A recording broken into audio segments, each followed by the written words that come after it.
Chapter 6. Wesley found himself staring off into space at odd times on Saturday, thinking about his sweet wife. Their night had been magical for him, and he could think of nothing except the night ahead of him, when he could do it all again.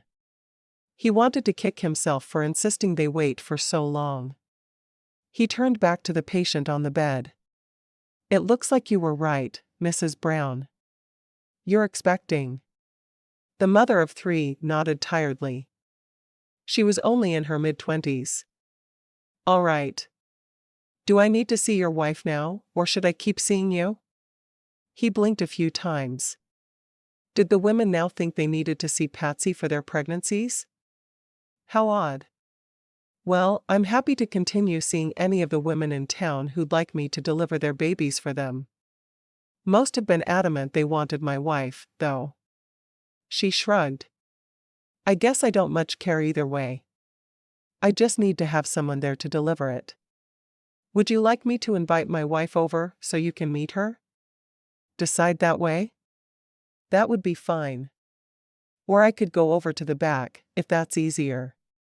"I don't think she'd have a preference either way. Let me go get her, and you two can spend a few minutes together after I introduce you," he suggested. He knew he just wanted to see Patsy. It had been hours, and it was another hour until lunch. Why he couldn't wait, he didn't know, but he wanted to grab her and hold her close. He wondered if they could talk Emily into taking a nap, so he could drag her off to his bed. He hurried through the hall that led to their home and opened the door, connecting the two parts of the building. "Patsy? Can you come to my office for a moment?" he called. She stuck her head around a corner, smiling sweetly. "Yes, of course." "Right now?" He nodded. "If you're not too busy." "Oh, not at all. I was just trying to teach Emily to embroider." He smiled, happy to hear she was complying with his wishes on that. "This should only take a moment. Mrs. Brown, one of my patients, is pregnant, and she's not sure which of us she wants to see." "You're giving her a choice?" she asked, surprised. He'd always seemed so against her treating his patients. "I thought I would. She's a good woman, and she already has 3 little ones. I think she could use a woman's touch more than a man's." As surprised as she was by his words, she was just as pleased. "Emily, you keep working. I'll be back in a moment." She walked to her husband, going with him into his examining room to see a young blonde, who looked exhausted. "Hi. I'm Patsy Hardy." "It's nice to meet you, Mrs. Hardy." "I'm Abigail Brown." "How are you feeling, Mrs. Brown?" Patsy asked with a frown. She was worried about how tired the younger woman looked. "Tired?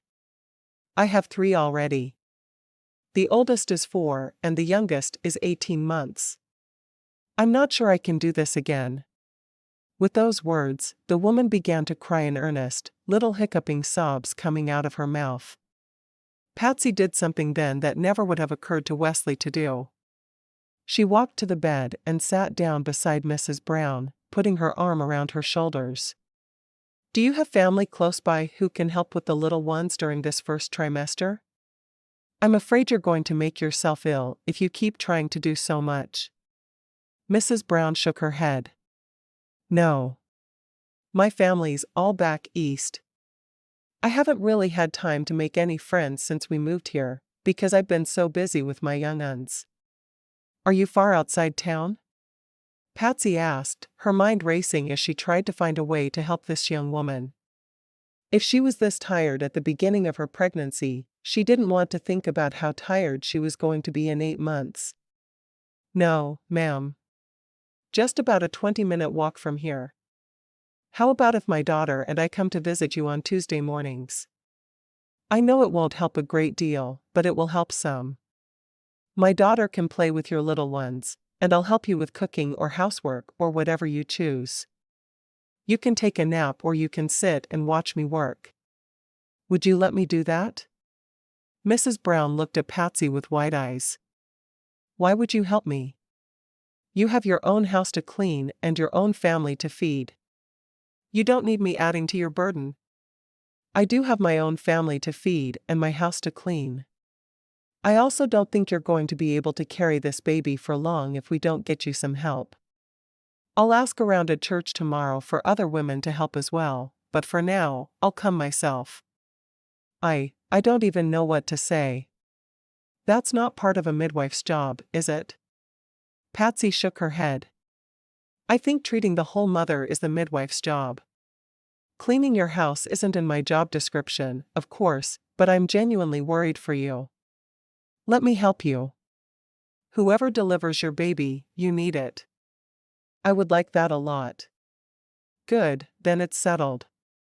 And I'll have a friend I can visit every Tuesday. I don't have any friends here in Butterfly Meadows yet, and I'd be honored if you'd let me call you my first. Patsy smiled at Wesley, who was watching her with a shocked look on his face. She wasn't certain if he was displeased with her, so she didn't say anything more just then. She knew as she made friends at church, she'd be able to build up a network of ladies who would help one another in situations just like this. Patsy got down from the bed and walked back to their living quarters, squeezing Wesley's arm along the way. Lunch will be ready soon. As Wesley watched his wife go, he couldn't help but smile. She was so much more astute than he was, and he was starting to understand why the women in town preferred that she deliver their babies. She seemed to always know just what to say and do. When he was finished for the day, he walked back into the house, wondering what he'd done to deserve such a sweet, loving wife. Why, even his new daughter wasn't making him crazy any longer. He walked into the dining room, expecting to find lunch on the table, but instead he saw a picnic basket. He smiled. Yes, a picnic was just what he needed to make the day special. He took the basket and found his girls in the parlor, both of them working hard at embroidering. "What are you making?" he asked Emily. "I don't know. Some stupid flower. I hate flowers." He sighed. "You hate flowers and frilly dresses. What else do you hate?" "Anything girly. I hate to cook. I hate to bake. I want to go outside and play baseball with my friends, but Mama made me stay in and embroider." Emily looked at him with huge tears in her eyes. "I'm not good at sewing. I'm good at baseball." Wesley felt as if she'd stabbed him. "You'll get good at sewing if you practice as much as you practiced playing baseball. Don't you want to be a good wife someday? Like your mama?" Emily frowned. "Mama's a good cook, but she hates to sew too." He looked at Patsy in surprise. "You hate to sew?" Patsy nodded. "Back home, I was always trading services with someone. I'd deliver their baby if they'd make a couple of dresses for Emily. Things like that.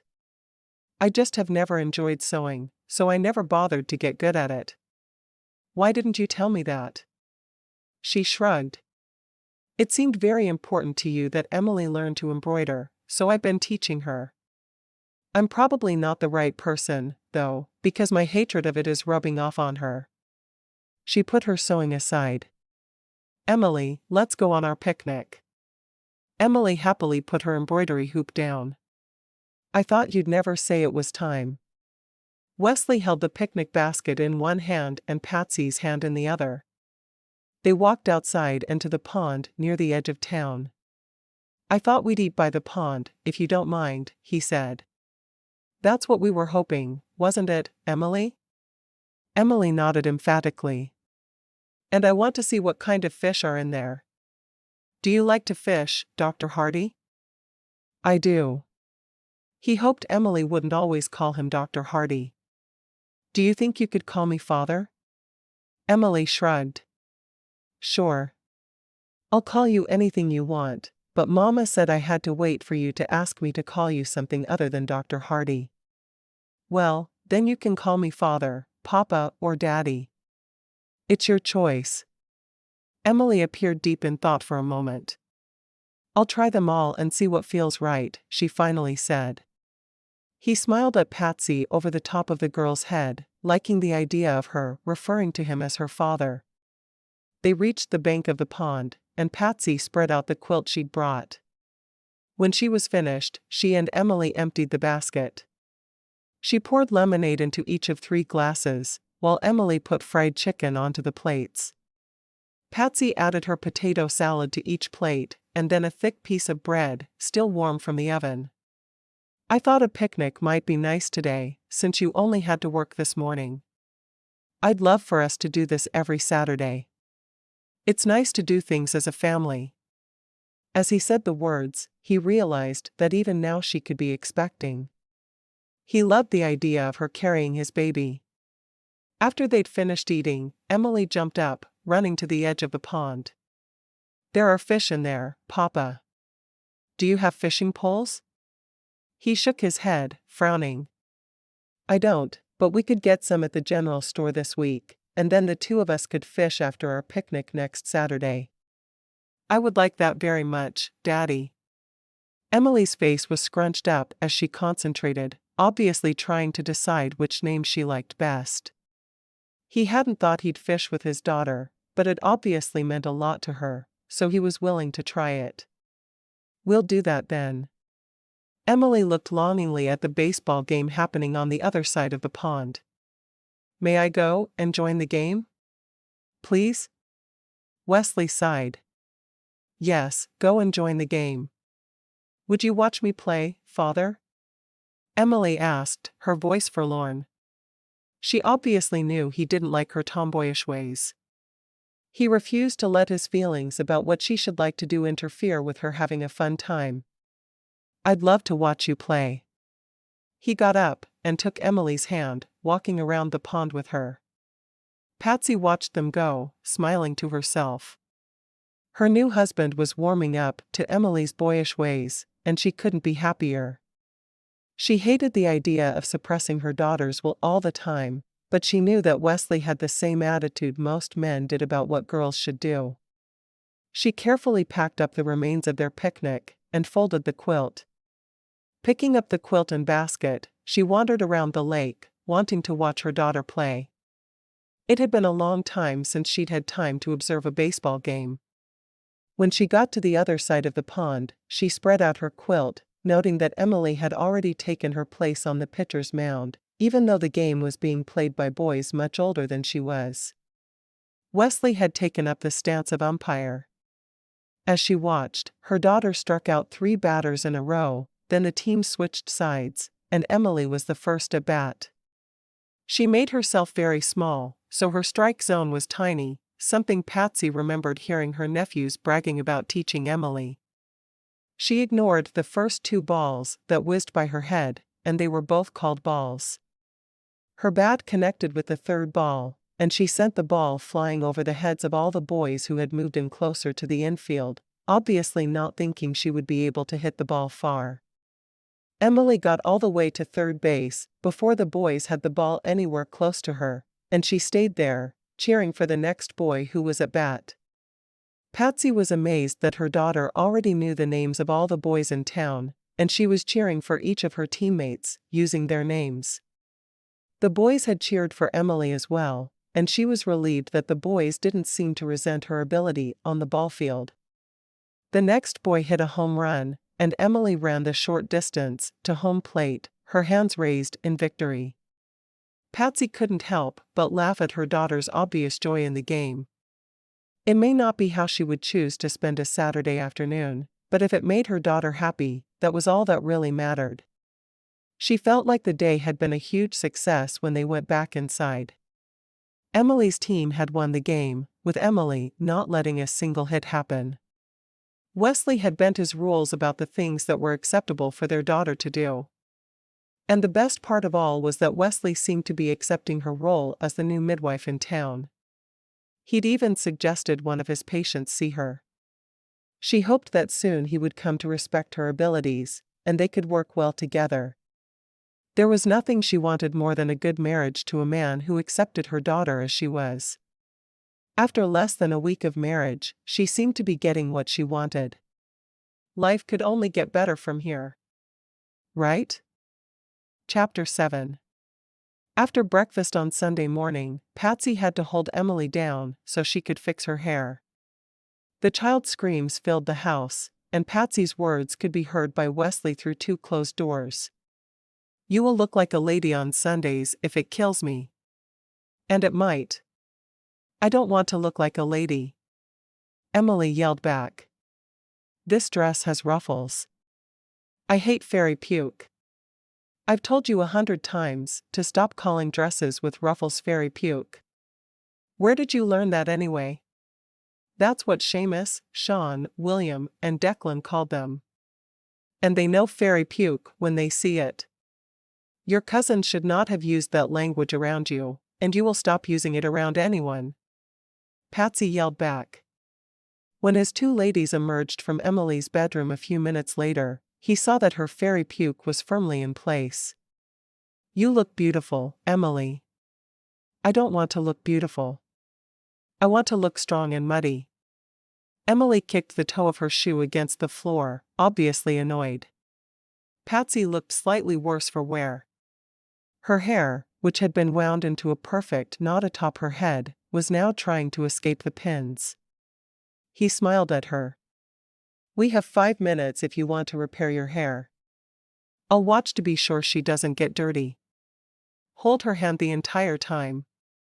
Patsy never worried about how she looked, but it was her first time in a new church, and she was the doctor's wife.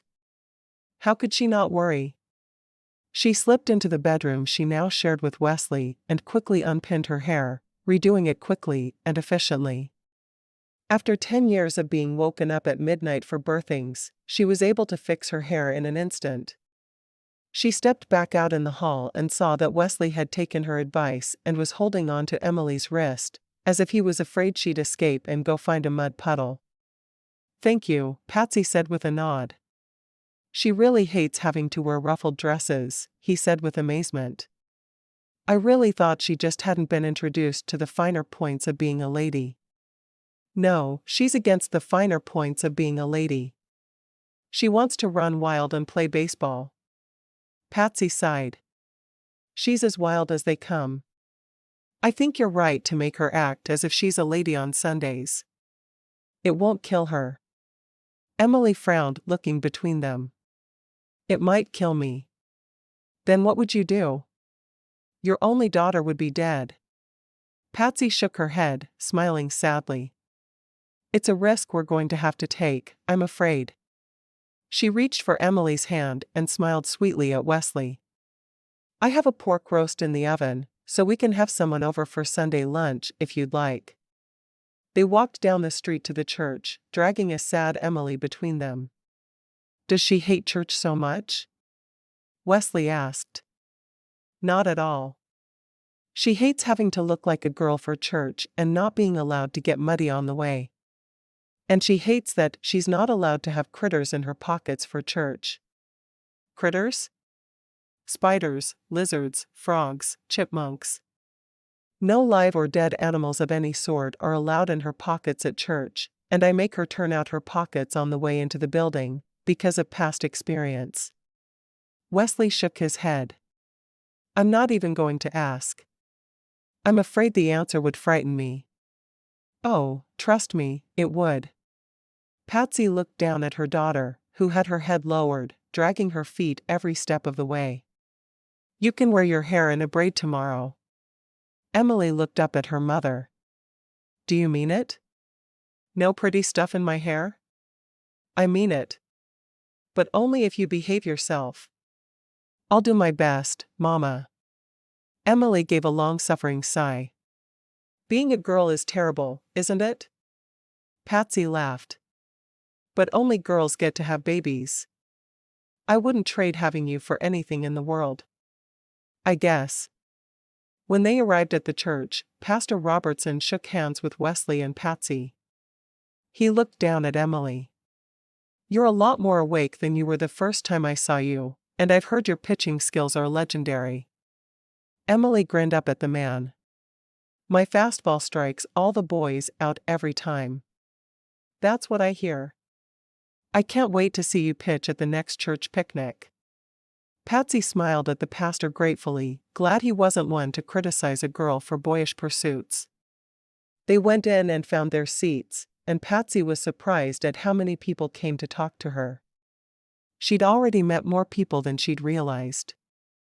An older woman hurried across the church to her, taking both her hands.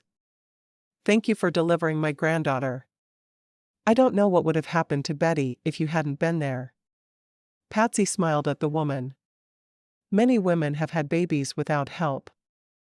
I'm sure she'd have managed, but I'm glad I was able to be there. She said you were a midwife back east before you moved here to marry Dr. Hardy. Yes, ma'am. I've been a midwife for about 10 years. Patsy kept Emily's shoulder firmly in her grasp as the child spotted boys playing off to one side of the church. And I hear this little one has the best fastball in all of South Dakota. Patsy didn't let the smile fade from her face. That she does. She played with her cousins while I worked before we moved out here. I'm glad she had cousins to play with. The woman smiled at Emily. Do you remember the boy who said girls couldn't play baseball? The one I threw my fastball at and his head got a huge lump. Emily asked excitedly. That one. He's my son. Oh, I'm sorry, ma'am. I didn't mean to hurt your son. I just meant to hurt the mean boy who said girls couldn't play baseball. The woman laughed, a full-throated laugh that made relief wash over Patsy. She'd been worried the woman would be angry. I forgive you for hurting my son, and I applaud you for hitting the boy who said girls couldn't play baseball. Obviously some girls can. She stood up and winked at Patsy. Where are my manners? I'm Stella Smith. It's so good to meet you. You too. Would you and your family like to come over for supper tonight? It's the least I can do after you helped my daughter. Patsy looked over at Wesley, who shrugged at her, as if to indicate he didn't care one way or the other. You don't need to do that, but it would be nice to meet other people in town. I feel isolated, being the newcomer. Dr. Hardy knows the way. And our children could play baseball together. Patsy sighed. Sunday was the only day she forced her daughter to stay dressed nicely all day, but she could make an exception. I'll make sure she comes in her play clothes. That's probably best. She wouldn't want to rip her nice dress with the sweet little ruffles. As soon as the words were out of the Mrs. Smith's mouth, Patsy reached down to put her hand over Emily's mouth, but she just didn't make it on time. Frilly dresses are made of fairy puke. Patsy closed her eyes, wishing the earth would open up and swallow her. Wesley looked down at his stepdaughter. Watch your language. Emily gave a long-suffering sigh. I'm supposed to say fairy vomit, although I don't know why vomit sounds better than puke when they're the same exact thing. For a moment, Mrs. Smith bit her lip, trying her best not to laugh, but the moment got the better of her, and she laughed so loud others in the church turned to see what was so funny. She looked at Patsy. This child is an absolute gem. Don't let her change. Patsy shook her head.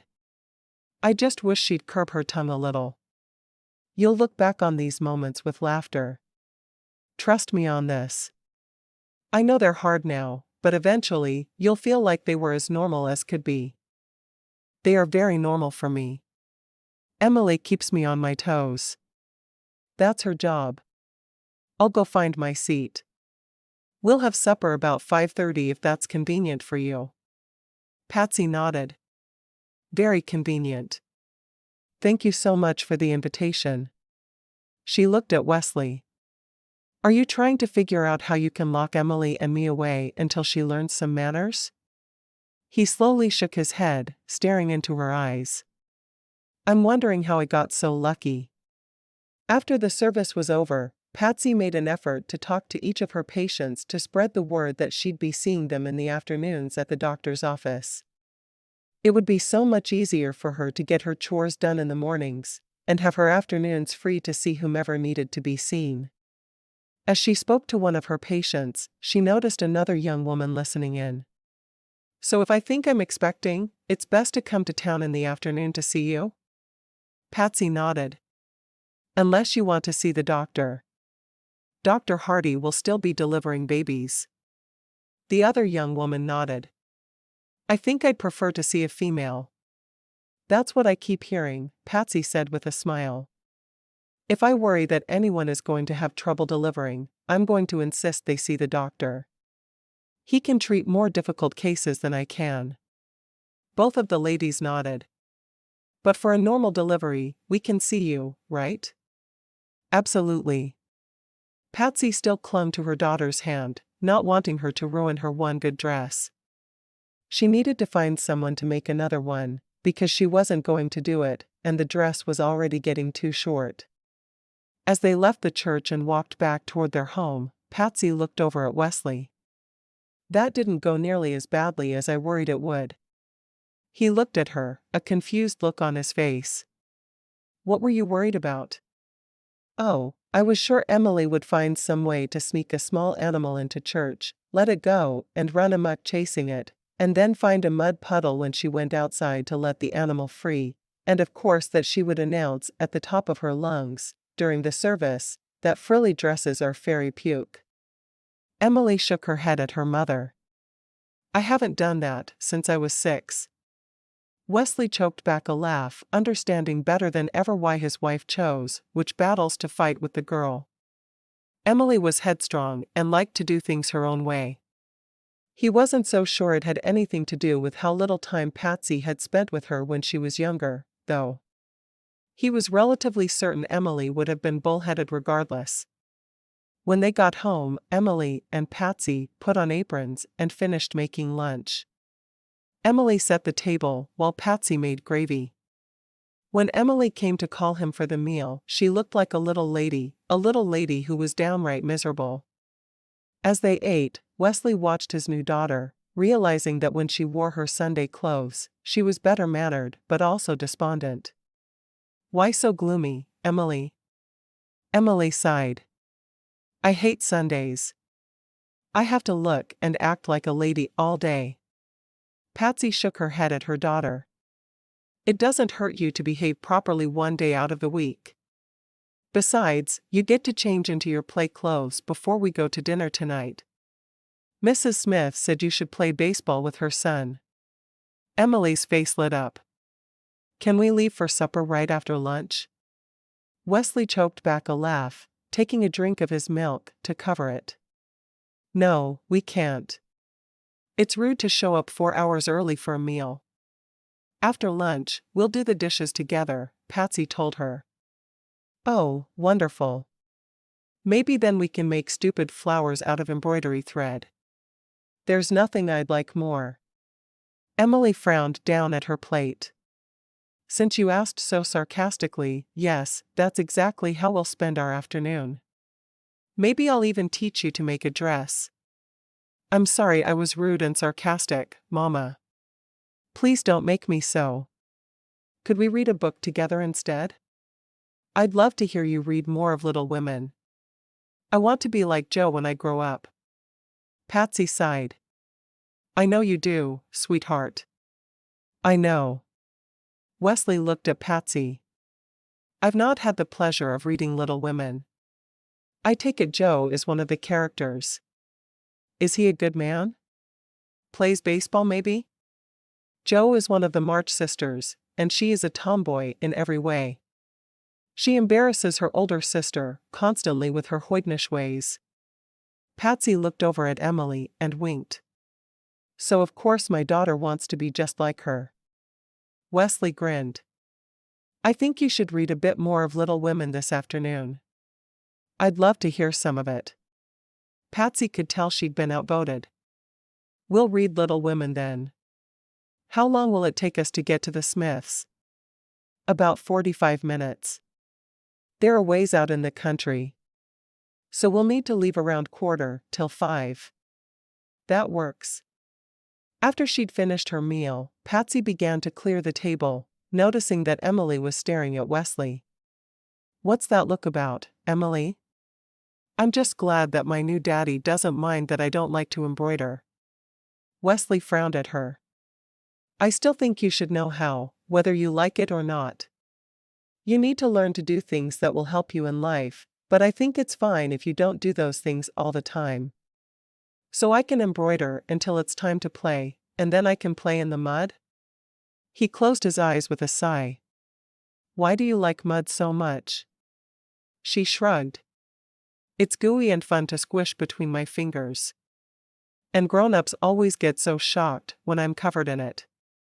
He choked back a laugh. Well, I can see where that would be an advantage. Chapter 8. Wesley was surprised at how much he enjoyed Patsy's reading of Little Women. When there was a knock on the door after the first chapter, he was disappointed as he got up to go and see who was there, disturbing his first full day off with his family. When he opened the door to one of his male patients, he smiled. Can I help you, Mr. Abbott? The man shook his head. My wife is in labor. She wants your wife. Wesley didn't let himself feel hurt. It was crazy how many of the women preferred his wife when she'd only delivered one baby since she got to town. Yes, of course. Patsy had heard the conversation.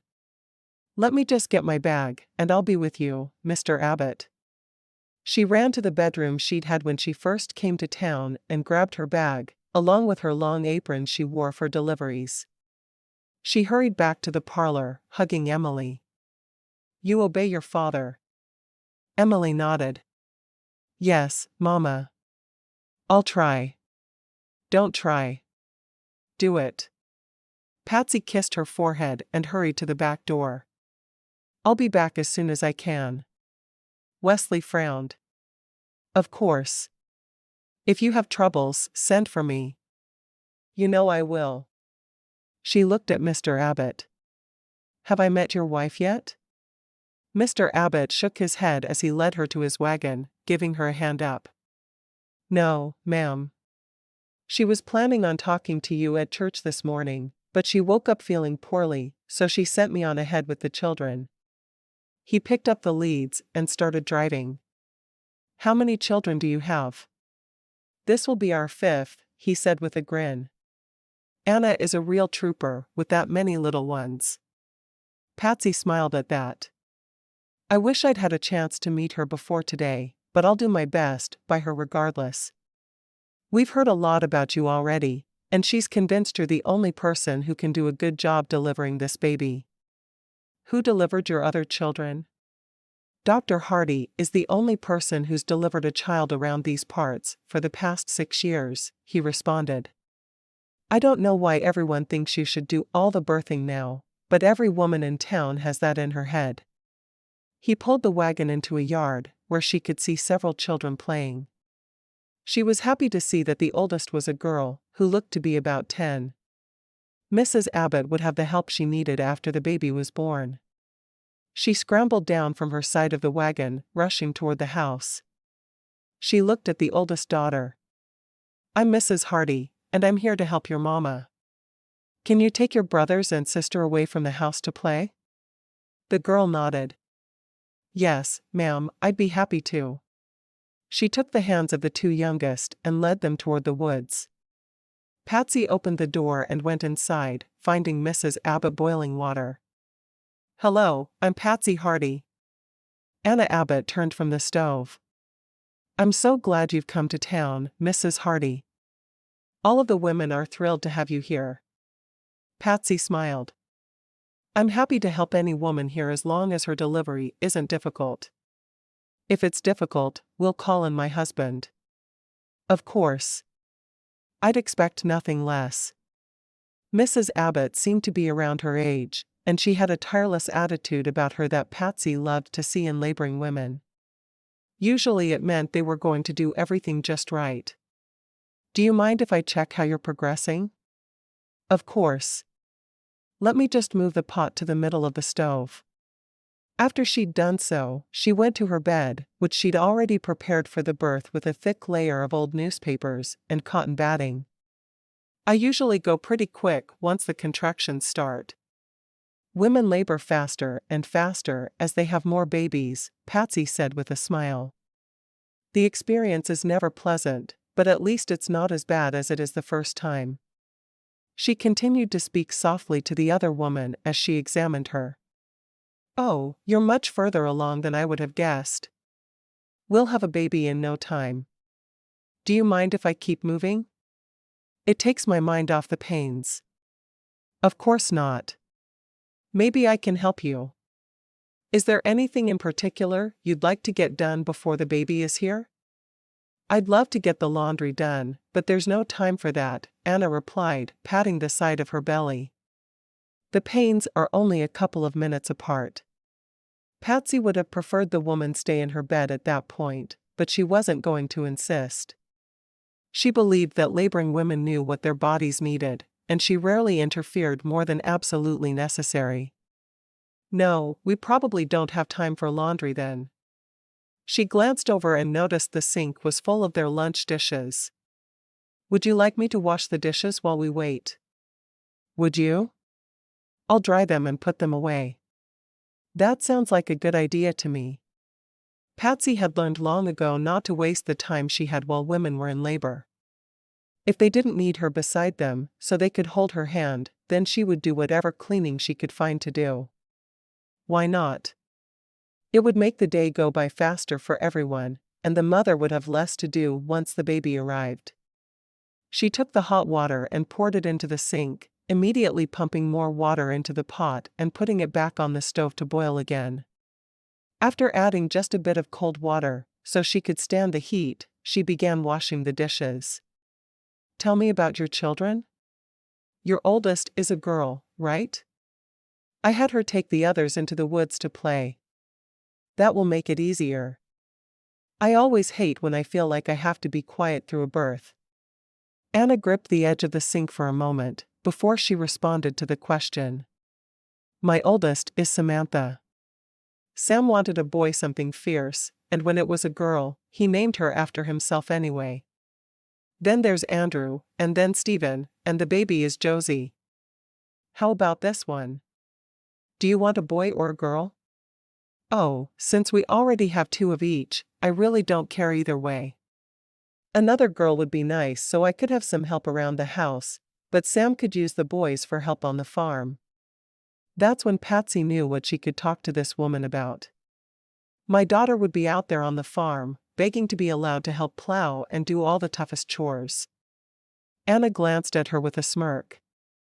I heard she hit Joshua Smith in the head with a baseball when he said girls couldn't play ball. Patsy laughed. And that's how I'm introduced to my new home. I'm the mother of the girl who hits the boys in the head with baseballs. Anna laughed softly.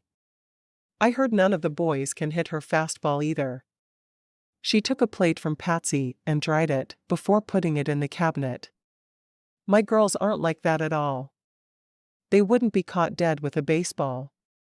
And my Emily doesn't think her day is complete unless she struck out at least 3 unsuspecting boys.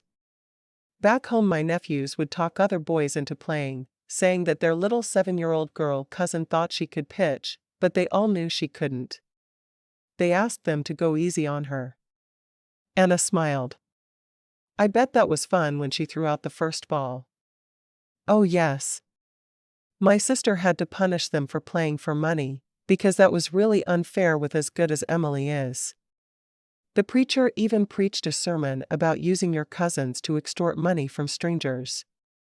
They finished the dishes, and as they did, Patsy noticed that the contractions were getting awfully close together. I think it's time for you to lie down. Anna nodded. Thank you for helping me get the dishes done up. I know Samantha would have done them, but she's going to be doing enough helping me with her younger siblings for the next few days. Anna stopped on her way to the bed, gripping Patsy's arm. After a moment, she resumed her slow walk. I got bigger with this baby, and I know it's just that I'm older, but my husband is worried about twins.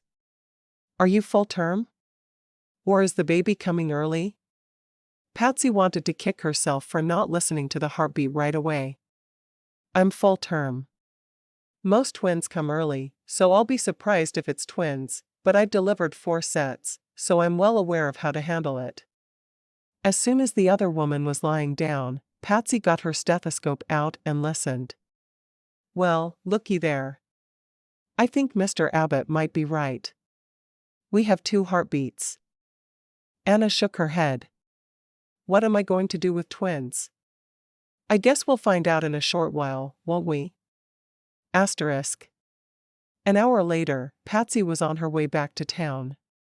She refused the ride and decided a walk would be nice. Mr. Abbott told her it was only about 20 minutes to town, and she could do that easily.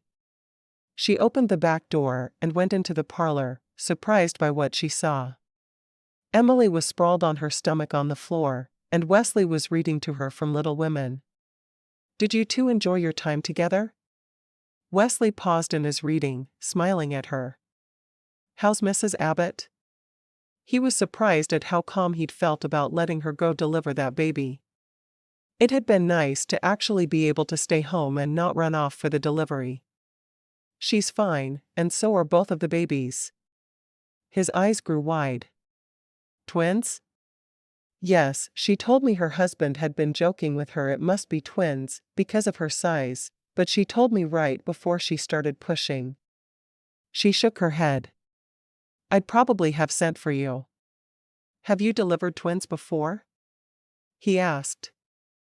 This was my 5th set of twins. They were both girls, and they're beautiful. Mother and babies are fine. He frowned. I don't know how much help I'd have been. I've never delivered twins. He was starting to realize that she really was more of an expert on helping a woman give birth than he was. He wasn't sure he'd say it aloud yet, but it was true. She really did seem to be good at it. Patsy smiled. Well, there were no complications, so it wasn't a problem. She glanced at the clock on the mantel. We need to leave to head to the Smiths in about 20 minutes. Emily, you may go change into a play dress, and I'll braid your hair. Emily jumped up and ran from the room, obviously thrilled to get her Sunday dress off. Patsy sat down beside Wesley on the couch, resting her head on his shoulder. I was worried for a minute there when I realized it was twins. I didn't even think to listen to the baby's heartbeat until she said that. You have a stethoscope? He asked, surprised. She nodded. I've worked hand in hand with the doctor in Beckham for years. He would send patients to me, and I would send patients to him. A stethoscope is always in my bag. It never occurred to me you would carry a stethoscope. To me, it's a doctor's tool and not something a midwife would use. I'm as modern of a midwife as you'll find. I use all the latest techniques because I care about my patients and their welfare. The number of women who die in childbirth, even in this modern age, is absolutely appalling. I will do my part to make that number smaller. He frowned. I'm sorry I was so negative about you when you first arrived. I realized today how nice it was that someone came up with an emergency, and I didn't have to be the one to leave. Instead, you rode out and I got to spend the day with your amazing little girl, who would much rather make mud pies than spend an hour in the kitchen. And she would rather play baseball than embroider. And she would rather climb trees than wear fairy puke, fairy vomit. Patsy laughed softly.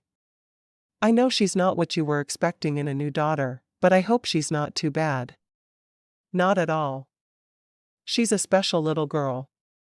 She's going to keep me on my toes, though. I don't know how I feel about her enjoying playing with the boys so much and no girls. I worry the boys will start to see her as a girl in a few years, and we'll be so used to her playing with them all the time, something could happen. I've thought of that too, but right now, she's only 7. If she likes playing baseball, I don't see that it hurts anyone. Unless the boys talk her into gambling again, but I don't think that would work as well here as it did back in Beckham. Wait a minute. Boys were gambling over the games? And she looked so small and sweet, the other kids were willing to bet against her, weren't they? She nodded. They always won. Her fastball is legendary. I've seen it. He shook his head. When you wrote to me that you had a little girl, I was overjoyed. I imagined her sitting quietly embroidering and baking cookies for me when I got home from work after a long day. The reality is nothing like what I'd thought it would be." She stifled a laugh. "I hope I didn't say anything to make you draw those conclusions. I never would have deliberately deceived you. I guess I should have said she was a baseball-playing, tree-climbing little girl who didn't believe in wearing fairy puke, but I'm not sure how well that would have gone over." He laughed softly. "I think I got the best end of this bargain. She and her mama are both awfully special. How could I complain?" Chapter 9. Monday afternoon, Patsy decided to resume her embroidery lessons with Emily. She had already seen the only patient she was going to have for the day, and dinner was ready. They could spend the hour until Wesley came home embroidering to make him happy. It wouldn't kill either of them. She called Emily into the kitchen. "Okay, we're going to embroider for the hour until Daddy gets home. I know you don't like it, but you've played most of the day." Emily's eyes welled up with tears. "It's really important to Daddy that I learn, isn't it?" "Yes, it is. I'm sorry it makes you so unhappy. I'll go get my hoop." Emily dragged her feet as she walked into the parlor to retrieve her embroidery, and as she watched her go, Patsy thought of something she thought might work for her little girl. "I have an idea, Emily. How about we embroider in the tree down by the pond?" Emily came running back to her mother, carrying her embroidery hoop. "You mean you'd climb the tree with me, and we'd sit on one of the branches, and sew? Up there in the sky where we could see the whole world?" Patsy frowned at the way Emily put it. She wasn't exactly afraid of heights, but she certainly wasn't a fan of them. "That's what I mean. I think that would be wonderful." Emily grabbed Patsy's hand, dragging her toward the back door. "Come on, Mama." Patsy laughed softly, grabbing her own hoop from the counter. "Let's go." She already had reservations, but the look of delight on her daughter's face, even though she knew she'd have to sew, was worth it. They got to the edge of the pond, and Patsy watched as her daughter scrambled up the tree, her foot finding all the knots to climb on just right. In less than a minute, she was sitting on one of the lower branches, and Patsy handed both hoops up to her, knowing she'd need both hands, and every bit of concentration she had inside her, to get up to the branch beside her daughter. Patsy closed her eyes and said a quick prayer, before gripping the trunk of the tree with both hands. "Put your foot on the knot there, Mama. Now the other foot there. Move your hand up and grab my branch. You can do it." It took 2 tries, but Patsy made it up beside Emily, and she looked out over the land. "You were right, Emily. It's so beautiful from up here." "I know, Mama. I could sit up here all day, but you don't like it when I climb trees. I'm always worried you'll fall and hurt yourself. What if you broke your pitching arm?" Emily looked at her with wide eyes. "That would be a true tragedy." "It would." Patsy sighed. "Now we need to embroider until your daddy is home from his house calls." Emily nodded. "I'll hate it, but I'll hate it less, because I'm sitting in a tree." Asterisk. Wesley got home from his house calls a bit earlier than usual on Monday afternoon, and though he found his supper ready, he couldn't find his wife and daughter anywhere. Where had they disappeared to? He decided to check down by the pond, knowing both of them enjoyed going there and sitting in nature. When he got close to the pond, he saw there was a ball game in progress, so he decided to ask the boys if they'd seen Emily. She was already known around Butterfly Meadows as the girl with the fast ball. As he was walking under the tree by the lake, he noticed 4 feet dangling down from the lowest branch. It was above his head, but not by much. He looked up, and much to his surprise, he found his new wife and daughter sitting in the tree, both of them concentrating on their embroidery with frowns on their faces. Emily's tongue was out in concentration, and Patsy had her brows drawn together in a line. "This wasn't exactly what I meant when I said you two should spend your time embroidering." Patsy looked down, so happy to see him. It meant her torture time doing embroidery was over. Wesley. I'm glad you're home. He shook his head, looking up at the undisciplined pair. Why had he thought life would be calmer with a wife and a daughter? Why are you in a tree? Patsy shrugged. I told Emily it was time to embroider, and she seemed so sad about it. I thought we might both enjoy it better from a different vantage point. And sitting beside the pond wouldn't have been good enough? You had to be in a tree? Beside the pond would have been good enough for me. I'm not sure about Emily, though. She really wanted to climb the tree. Patsy let out a sigh. I'm really not sure how I'm going to get down from here. He laughed softly, shaking his head again. Sometimes, I'm not sure what to do with either of you. Well, there were times when he knew exactly what to do with his new wife, but he wasn't going to talk about that in front of Emily. Let's try this. Emily, will you hold the embroidery? Yes, Daddy. I'd be happy to.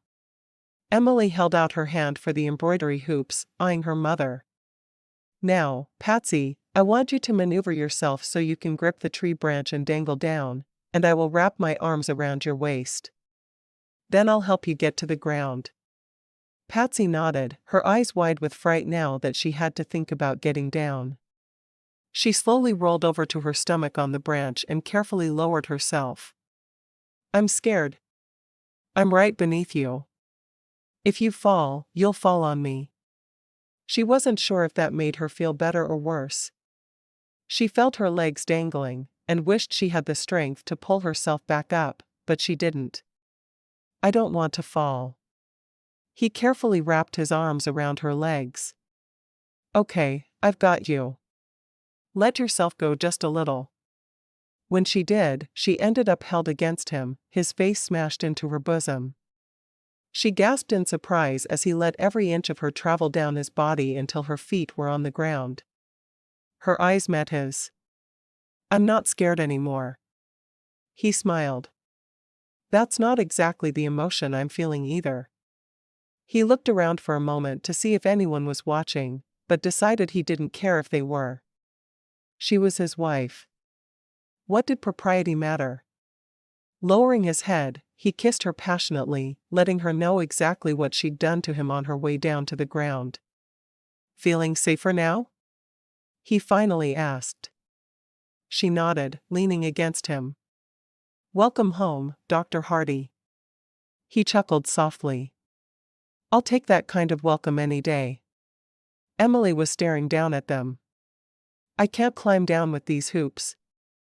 Someone take them. Patsy laughed, walking to the tree to take the embroidery hoops from her daughter. You be careful coming down. I want to jump to Daddy like you did. Emily scrambled to her belly and quickly dangled above the ground. Wesley hadn't expected it, but he ran beneath her. We can't let our little baseball player get hurt. She dropped, and he caught her, and she giggled wildly. I don't ever remember having a daddy, but I'm glad Mama found me a new one. I was sad about leaving home, but I'm glad I got you. She wrapped her arms around his neck and rested her head on his shoulder. Wesley felt tears filling his eyes, surprised he felt so much for this little girl he'd only known for a week. He hugged her close, before setting her on the ground. We'd better go in and have supper. One of the boys from across the pond called out Emily's name and she waved. He called her again. Emily. Our pitcher got hurt. There's only one inning left, and we're losing. We need you. One of the boys from the other side called, No fair bringing that girl in. No fair deliberately hurting our pitcher. Wesley sighed looking at Patsy. Will dinner wait? Absolutely. Let's go watch an inning of baseball. Emily ran as fast as she could around the pond, taking the glove from a boy sitting injured on the ground. Wesley and Patsy followed at a more sedate pace, stopping at the injured boy. Where are you hurt? He asked. I'm not bad enough to need no doc, the boy said, glaring up at the couple. No charge. I'm just here to watch my girl play, and I might as well make good use of my time. Wesley knew the boy's family didn't have money for a doctor. Jared was too proud to admit it, as were his parents. Fine, if you're looking for something to do. Jared stuck out his leg. One of the boys tripped me as I was sliding into second. He hurt my shin something awful. Wesley knelt down, looking up at Patsy for a moment. My medical bag is in the parlor. Would you mind, dear? I'll be back in a moment. She hurried off toward the house, her heart already beating faster. She loved when he called her by those little endearments, and they seemed to be coming more. Patsy asked no questions as she quickly followed orders. He realized if he ever had need for a nurse, she would make an excellent one. Once the boards were prepared, he looked at Patsy again. Now I'm going to need you to hold him still. I would have a man hold him under his arms, but you may need to flatten him on the grass and lie across him. Patsy nodded. What's your name? Jared, and I don't need no woman lying on me to hold me down. Just hold him under his arms then, dear. She carefully put her forearms under Jared's arms and locked her hands together over his chest. I've got him. She watched Wesley as he carefully pulled the boy's leg to straighten it, and then put it back in place. You can let him go now. Patsy was impressed the boy hadn't made a sound, until she saw that he'd passed out on the grass. I hope he lives close. Wesley shook his head. We'll need to drive him home.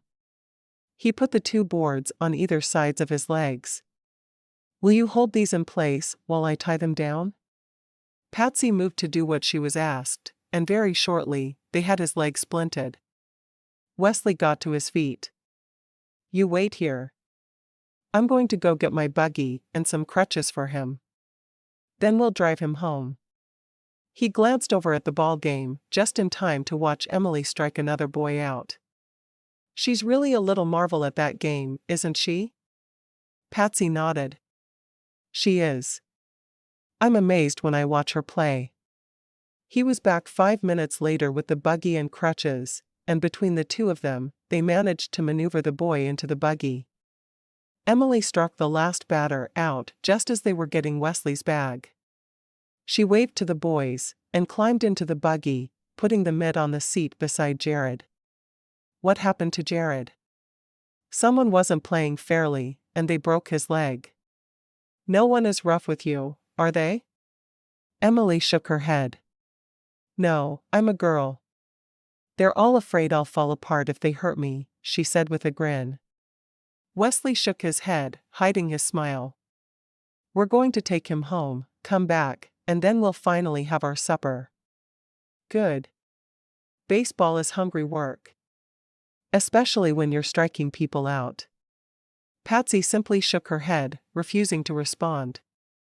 Her daughter had an ego as big as all the outdoors where baseball was concerned. When they pulled up to Jared's house, his mother ran out to the buggy, wringing her hands together. I never should have let him have the afternoon off of farm chores. He's been working so hard, I thought he needed a break, though. Wesley smiled. He's all right, Mrs. Jarrett. He broke his leg, but it was a clean break, and I happened to be there. I put a splint on him, and I gave him an old pair of crutches I needed to toss out anyway. I know you don't mean that, Dr. Hardy. What do we owe you? Wesley shook his head. He knew the family didn't have money to pay him, and they wouldn't have brought their son in, even if they'd known his leg was broken. Nothing. I'm paying you something. Patsy looked at the woman. Are you a good seamstress? She asked softly. Mrs. Jarrett nodded. Of course. I sew my own clothes, and clothes for all 6 of my kids. My daughter could use a Sunday dress. Without fairy puke. Emily called. Fairy puke? Mrs. Jarrett asked, her eyes wide with alarm. Patsy sighed. She doesn't like ruffles. She refers to them as fairy puke, no matter how many times I've asked her not to. Mrs. Jarrett laughed softly. I see. Would 2 dresses pay for a broken leg? Patsy nodded emphatically. I'll buy the fabric. All you'll need to do is sew them. Mrs. Jarrett let out a breath, obviously relieved. I can have them done by Sunday. It doesn't need to be that quick. Within the next month would be just fine. They'll be done by Sunday if you can get me the fabric and an old dress that she's just barely outgrown tomorrow morning. Patsy understood very well the woman's pride was at stake. I'll make sure to get both the fabric and the dress to you. I really appreciate you being willing to help me out this way. I'm happy to be trading services with you, ma'am. They helped Jared, who had since woken up, out of the buggy and into the house before leaving. As they were driving away, Wesley looked over at her. You understand people so much better than I do. You knew she wouldn't take the charity. Yes, I did. And I do need new dresses for Emily, and I don't want to sew them. Sounds like you happened on the perfect solution then. I think so. Chapter 10. It was after midnight when the pounding came on their door, and Patsy forced herself into a sitting position. You get dressed, she said to Wesley, who was fighting to wake up. I'll put on a dressing gown and see who it is while you get dressed. I'm sure it's for you. He yawned. Or you. He reached out and touched her arm. I hate waking up this way, but it's part of being a doctor. And a midwife. She grabbed her dressing gown and rushed to the door. Pulling it open, she saw a man she'd never met. My wife is having the baby, but she's bleeding everywhere. I don't know what to do. Did you bring her with you? She asked quickly. Yes, ma'am. She's in the back of the wagon. Drive her around front. The doctor and I will meet you at his office. She hurried back into the house as he ran back to his wagon. She realized she'd forgotten to ask the woman's name, but really, at that moment, it didn't matter. She got into her bedroom and Wesley was just buttoning his shirt. There's a woman in labor, but her husband says she's bleeding everywhere. If what he's saying is true, I can't help her. I told him to take her to the office, and we'd meet them there. He nodded, grabbing her hand and pulling her against him. We'll work together. They rushed into the office, and she immediately went into the examining room to ensure clean sheets were on the bed. She had no idea how bad it was, but she was going to prepare for the worst possible situation. She made sure there were plenty of bandages to sop up any extra blood. When Wesley carried the woman in and put her on the table, the husband followed, and she shook her head. You need to wait in the waiting room. Or better yet, go to our house and wait in the parlor. You can nap there. I need to be with my wife. No, you need to be out of our way so we can save your wife. Go. She pointed to the door and the young man all but ran out. She looked at Wesley, her eyes wide. The front of the woman's dress was completely covered in blood. I've only seen something like this once, and we called the doctor in. I don't know what to do. I do. We're going to have to do a cesarean section. I need you with me if you can stay calm. Can you help? She nodded. Of course I can. Just tell me what to do. Asterisk. 2 hours later, Patsy looked down into the face of a beautiful baby boy, so thankful she wouldn't be telling his father they'd lost his mother during his birth. Without Wesley there, she wouldn't have been able to save her. Wesley finished washing his hands and turned around. We did good. She nodded. We did. I couldn't have done it without you. He walked to her, putting his arm around her. He closed his eyes and rested his cheek on her head. I couldn't have done it without you. I've never needed a nurse as badly as I did tonight, and I never dreamed you'd be able to step in and do what I needed that way. He choked up. Thank you. Thank you for coming all this way to be my wife. You were exactly what I needed, and I didn't realize it until you were here. She sniffled a little. It means so much to me that we can work together this way. She smiled at him. You stay with her. I'm going to tell his daddy that we were able to save them both. How long will she need to stay here? Just a few days. Take the baby with you when you tell him. Patsy made her way through the house to the parlor, where she found the new father pacing back and forth. She drew a blank when it came to his name. Had she ever even asked? I brought you something, she said softly. The man jerked and looked at her, staring at the baby in her arms. What is it? She laughed. It's a boy, and he's got all his fingers and all his toes. He's absolutely perfect. What about my wife? Margaret? She's fine. We had to do a cesarean section, which means we had to cut her belly to get him out, but we were able to stop the bleeding. She'll need to stay with us for a few days, but unless infection sets in, she'll be just fine. He closed his eyes. What happened? Why did she bleed that way? Patsy shook her head. Sometimes those things just happen. I don't have the ability to save her on my own. If Dr. Hardy hadn't stepped in, we'd have lost her. Can I see her?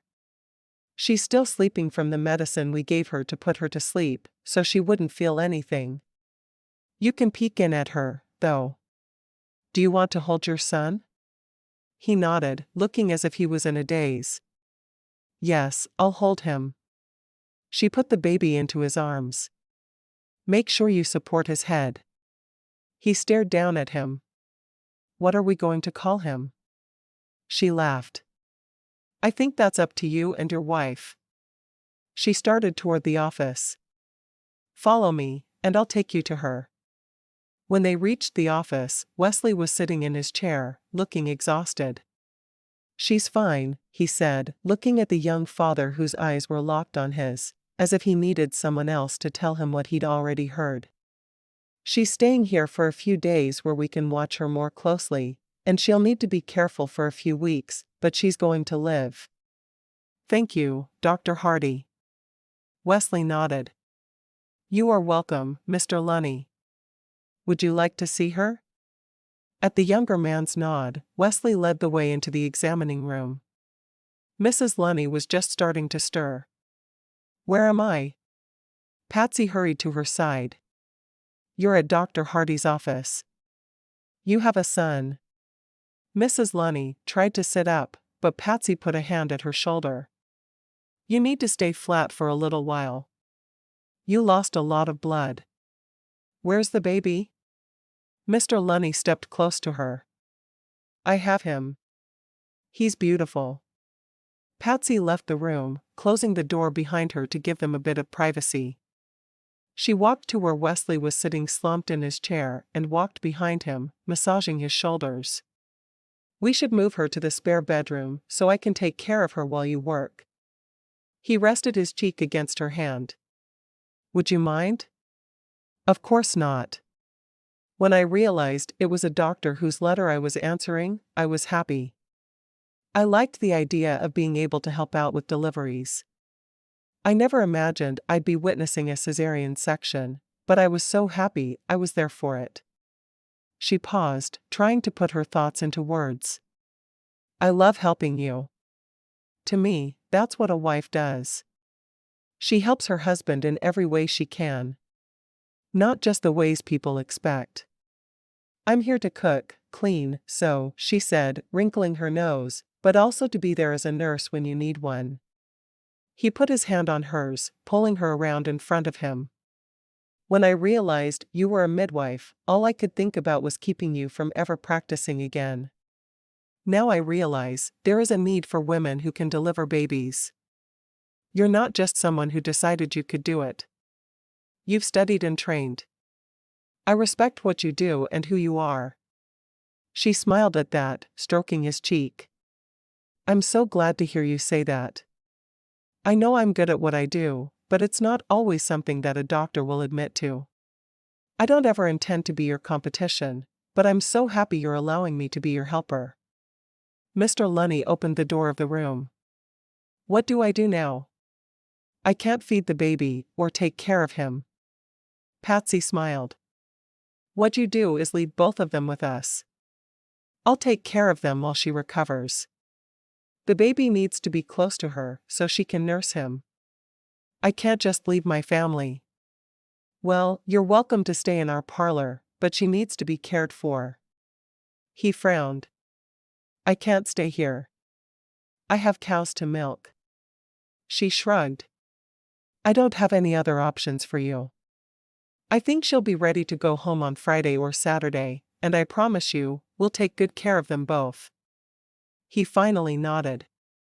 I have to leave them. I don't know what else to do. Patsy hurried to the young father, patting his arm. You trusted us to save her life and get your little one into the world.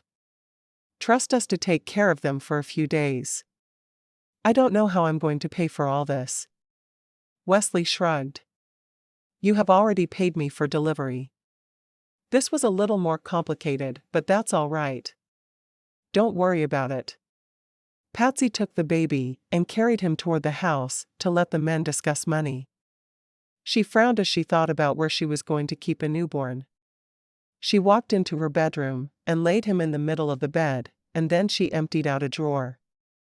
She put a quilt in it to pat it, and then laid the baby onto the quilt. There. He'll be safe. She looked up and saw Wesley and Mr. Lunny carrying Margaret into the spare room and lying her on the bed. After the young man had left, she looked at Wesley. We only have a couple of hours before we need to be up. Then let's sleep while we can. He caught her hand and pulled her to him. You're something else, Mrs. Hardy. I'm pretty impressed with you too, Dr. Hardy. They didn't bother undressing, realizing they'd both be up in a short while, and they would need to see to their patients as necessary. It was going to be a difficult few days, but they both knew they could get through it together. Asterisk. Patsy spent the next day taking care of the baby and Margaret. Emily was fascinated by the baby, and Patsy realized she'd never really been around them. With as many babies as she'd delivered, she'd never had one come home with her. Are you going to have a baby now that you're married, Mama? Patsy finished changing the baby's diaper, thinking carefully about how to answer. I'd like to have one. Would you like to have a little brother or sister? Yes. I'd help you take care of him. I promise. You'd be too busy playing baseball. I wouldn't. Emily swallowed hard. If you have a baby, I'll even help you make clothes for it. Patsy laughed. Wow, that's dedication. Maybe I'll have a baby. We'll see if God gives us one. The baby, who had been fussing softly, started crying in earnest then. Let's get this little guy to his mama to feed.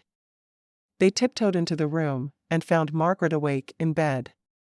I heard him, she explained, adjusting the front of the nightgown she'd borrowed from Patsy so she could nurse the baby. I worry I don't have enough milk for him. You will, Patsy said simply. Your body will know how much to make, and you'll do just fine. Are you getting hungry? The doctor doesn't want you on solid food today, but he said you could have some soup. I guess I am hungry. I'd love some soup. I'll go get it so it can cool a bit while you feed him. Would you prefer milk or water with it? Milk, please. Patsy hurried away to get the food, smiling at Emily as she lingered, not wanting to be more than a few feet from the baby. Asterisk. When the house was mostly empty again on Saturday, and Margaret and Seth, as they'd decided to name the baby, had gone home, Patsy prepared another picnic. She knew that Wesley had forgotten the fishing poles, so she went to the general store and bought 2 of them, one slightly shorter than the other. Wesley arrived home shortly after noon, and he again found his ladies in the parlor, working on their embroidery. There were 2 new dresses for Emily laying on the back of the sofa. I see her new dresses arrived. Patsy looked up at him and nodded. And there are no ruffles. No frills at all. And look here, She held up one of the dresses so he could see what had been embroidered around the collar. He squinted at it and let out a bark of laughter. Someone knows our little girl. There were tiny little baseballs and bats alternated around the collar. Do you like them, Emily? Emily nodded emphatically. They're perfect. He grinned. At least now I won't have to listen to anyone complain about fairy puke. Oh, I'll find something else that's fairy puke. Maybe embroidery. I like saying fairy puke too much to stop just because I don't have any frilly dresses. Of course, you will. He held up the picnic basket. Are we ready? Emily threw down her embroidery and picked up the 2 fishing poles, carrying them in each hand, while Patsy grabbed their picnic quilt. Let's go, Emily said with a grin, running ahead to open the door. While they were eating, Wesley brought up a topic that had been bothering him. I want you two to stop embroidering. I can see that you both hate it, and there's no need to torture either of you. If you can't sew, the world won't end. Emily let out a squeal of happiness and jumped up, throwing herself at him. Thank you. He laughed softly. I'm sorry I tried to change you, Emily. I want you to know that you're perfect exactly the way you are. She smiled at him. I know. And I'm a great pitcher. Who could possibly want more from a daughter? I wouldn't know, he said seriously, but his eyes filled with humor. I'm going to go dig up some worms for us to fish with. With that, she was off, heading down to the edge of the pond, digging into the dirt with her bare hands. Thank you, Patsy said softly. You accepting her for what she is means the world to me. He shrugged. How could I not accept such a perfect little girl? Don't ask me. You were the one that wanted her to embroider. I don't know what I was thinking. I love her just like she is. I love her mother just like she is too. Patsy smiled at that, her eyes meeting his as she reached out to take his hand. You do? He nodded. I do. I love you more than I ever dreamed was possible when I sent off for a random red-haired woman. She laughed. I do have red hair. There's so much that's special about you. I've never had a woman to share my work burden either. I can't tell you what it means to me when you roll up your sleeves and work with me. How could I not? I love you. The simple words went straight to his heart. I need to send a thank you letter to Elizabeth Tandy. She laughed. You don't think I've already done that for both of us? Epilogue. But when will the baby be here, Mama? It's been forever. Emily asked for the 10th time in as many hours. Patsy sighed, patting her belly. Do you want to listen to the heartbeat? You're not going to distract me with that again. I need to know. It could be tomorrow, but it could be 2 weeks from now. I'm ready for it to be born as much as you are. And I can teach it to play baseball? Even if it's a girl? You promised. I did promise, and yes, you can teach a boy or girl to play baseball. Emily sighed happily. I'm glad we moved all the way to South Dakota for a new daddy, she said. School had just let out for the summer, and she was happily playing baseball with all the boys in town. She'd tried to talk some of the girls into playing, but it hadn't worked so far.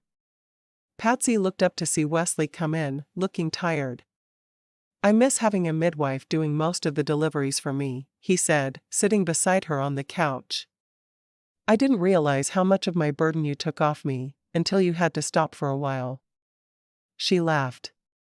I'll be back to it as soon as I recover from having this one. She patted her belly. He eyed the stethoscope beside her. Listening to him again? She shrugged. I always let my patients listen to their babies as well. It's what midwives do. He leaned over and kissed her softly. I'm just glad I got the good midwife. And I'm glad I got the doctor of my dreams. If you two keep kissing so much, I think your lips are going to fall off, Emily observed. Thank you for your opinion, Emily, Patsy said. Go play baseball or something. Emily didn't have to be told twice. She was out the door in a flash. You know we're going to have to call her back in for supper in a few minutes, right? Wesley asked. Patsy nodded. I know. I just needed a moment with the man I love.